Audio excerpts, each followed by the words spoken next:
Cockroach जनता party के लोग अब इस धरने को ख़त्म नहीं कर रहे हैं और उन्होंने कह दिया है जेल जाने को तैयार है, लेकिन हम अब धर्मेंद्र प्रधान का इस्तीफा लिए यहाँ से नहीं जाएंगे। आप इन तस्वीरों में देख रहे हैं लगातार जिस तरह से नेट पेपर लीक को लेके मामला अलग तूल पकड़ता जा रहा है। आप इन तस्वीरों में जंतर मंतर की ये तस्वीरें आप देख रहे हैं, प्रदर्शन लगातार चालू है, लेकिन जिस तरह से पुलिस प्रशासन की गाइडलाइन है कि जो धरना 5 बजे के बाद नहीं किया जा सकता वो धरना अब इल्लीगल है, आप यहाँ से चले जाइए। ये धरना क्या कहेंगे इस तरह से यहाँ पर हटाने की बात की?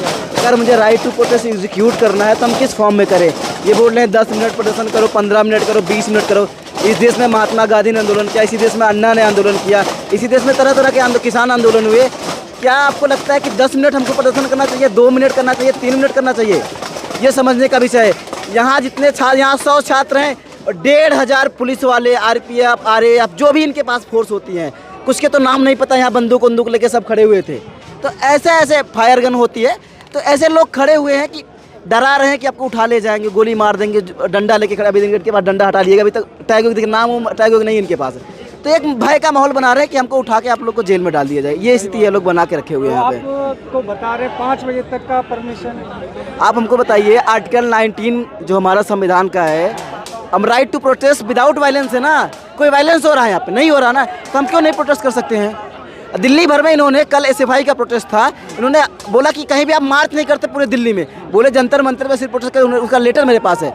और उसके बाद आज जंतर मंतर पे हम लोग प्रोटेस्ट कर रहे हैं तो कह रहे नहीं आधे घंटे हो गया, निकल लो यहाँ से। ये है इस देश में डेमोक्रेसी का। हम जो बोलते हैं कि भारत दुनिया का सबसे बड़ा डेमोक्रेसी है, ये हालत इन्होंने डेमोक्रेसी की बना के रखी दी है कि आप आओ, पोस्टर दिखाओ, गायब हो जाओ।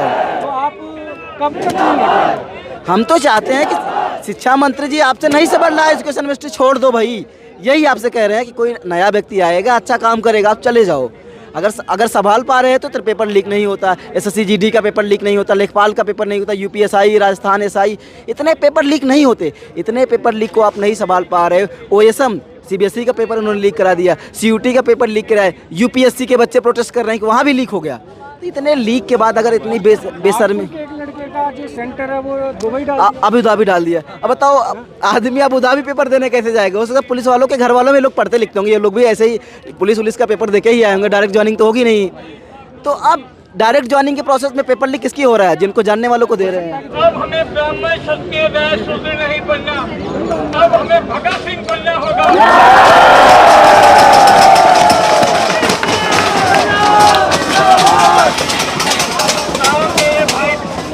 देख रहे हैं कि अब हमें किसी भी जाति व्यवस्था में नहीं बंटना है। अब हमें अपने एकजुट एक मंच पर होकर एक आंदोलन लड़ना है और इसको लेकर यहाँ पर ऐलान किया जा रहा है। आप इन तस्वीरों में देख सकते हैं, ये तस्वीरें लगातार यहाँ पर माहौल बना हुआ है। बड़ा ऐलान किया गया है, इंकलाब जिंदाबाद के नारों से लेके यहाँ पर बड़ी तादाद में लोग इकट्ठे हैं। देख यहाँ पर है, हटाने की कोशिश की गई लेकिन ये लोग नहीं हटे और फिर उसके बाद पुलिस प्रशासन यहाँ से पीछे हटा है। अभी आप देख सकते हैं ये शांतिपूर्ण धरना कर रहे हैं और शांतिपूर्ण धरने को लेके प्रदर्शन किया जा रहा है। इन तस्वीरों को आप देख सकते हैं, जंतर मंतर पर ये प्रदर्शन है। अभिजीत दीप के ये अनाउंसमेंट कर रहे हैं, यहाँ आप देख रहे हैं अनाउंसमेंट कर रहे हैं कि ये शांतिपूर्ण प्रदर्शन है। जो कैंसर पेशेंट जो कह रहे कि यहाँ पर जो बच्चे इकट्ठा हुए वो सही हुए, वो न्याय मांगने के लिए इकट्ठा हुआ है। इसके लिए जिन स्टूडेंट्स ने आत्महत्या की है उनके लिए इकट्ठा हुए हैं। हम थोड़ी ना कोई राजनीति करने के लिए इकट्ठा हुए हैं। हम थोड़ी ना किसी पार्टी के खिलाफ नारे लगा रहे हैं। हम थोड़ी ना किसी इंसान के अगेंस्ट पर्सनल अटैक कर रहे हैं। हम तो बस चाहते हैं सर जस्टिस मिले उन स्टूडेंट्स को जिनको सुसाइड करनी पड़ी थी सिस्टम के फेलियर की वजह से। तो सर आप लोग हमें प्रोटेस्ट नहीं करना देना चाहते। आप कह रहे हो कि 5 बजे से ज्यादा का समय हो गया, कैसे प्रोटेस्ट कर सकते हो? मैं आपसे पूछना चाहता हूँ, पिछले 48 घंटे में 6 स्टूडेंट ने सुसाइड की, फिर भी धर्मेंद्र प्रधान कैसे एजुकेशन मिनिस्टर बने रहे?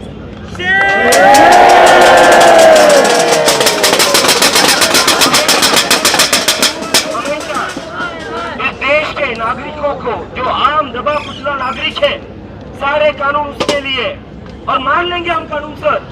मैं अभी भी कह रहा हूँ, जंतर मंतर में दूसरी कोई प्रोटेस्ट साइट दे दीजिए, मैं वहां चला जाऊंगा, वहां बैठूंगा। लेकिन मुझे बताइए, धर्मेंद्र प्रधान कैसे अपनी कुर्सी पर बने हुए?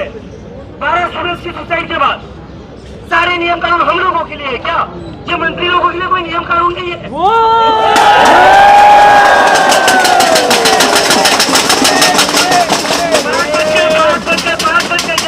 चला रहे हो, अरे 12 स्टूडेंट्स ने सुसाइड करी है, वो कौन बताएगा देश को? यहाँ चेतावनी लगा दी, आपके प्रोटेस्ट का समय समाप्त हुआ। चेतावनी और एक लगा दीजिए धर्मेंद्र प्रधान के लिए कि 12 स्टूडेंट ने सुसाइड करी, आपका मिनिस्ट्री का समय समाप्त हुआ।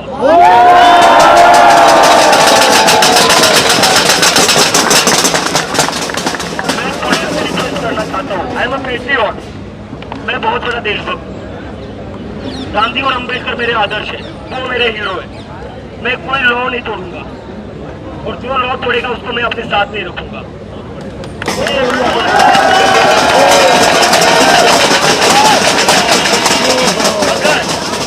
अगर इन बच्चों ने सुसाइड नहीं की होती तो मुझे अमेरिका से यहाँ आना नहीं पड़ता। अगर धर्मेंद्र प्रधान डिजाइन कर देते तो हमें आज हम सबको यहाँ इकट्ठा होने की जरूरत नहीं पड़ती। तो सारे लॉ एंड ऑर्डर देश के दबे कुचले लोगों के लिए है क्या? जो लोग पावर में बैठे उनके लिए क्या है? ऐसा 300 शब्दों का थर्ड स्टेज कैंसर का पिता कह रहे हैं, कम से कम 500 शब्द देते हैं। अरे यार और ऊपर कर दिया आपने। जो के बेटे ने नीट की एग्जाम दी है, बहुत सारे पुलिस वाले ने बेटे सीबीएसई और नीट की एग्जाम दे चुके हैं, वो भी सेम ट्रेन फेल करते हैं। आज उनको मैं इसे भूल नहीं पा रहे हैं, लेकिन जब उससे पर्सनली मिलते हैं ना, लेकिन आप सही कर रहे हो, हम आपके साथ हैं, बस बाहर से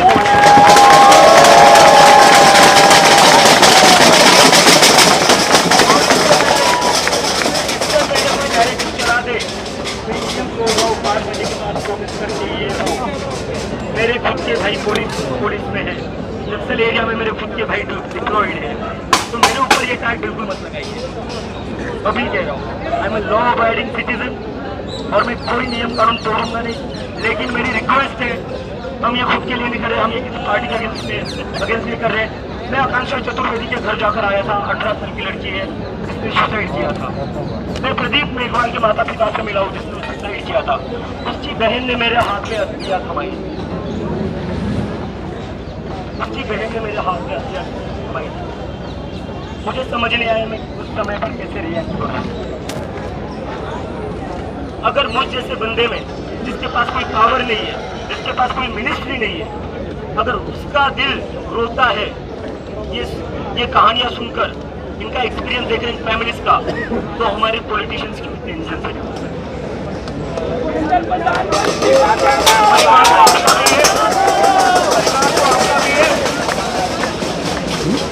आकांक्षा चतुर्वेदी के फैमिली से मैं मिल रहा था। आकांक्षा के पिता पैरालाइज हो चुके हैं, एक हार्ट अटैक आकर गया है।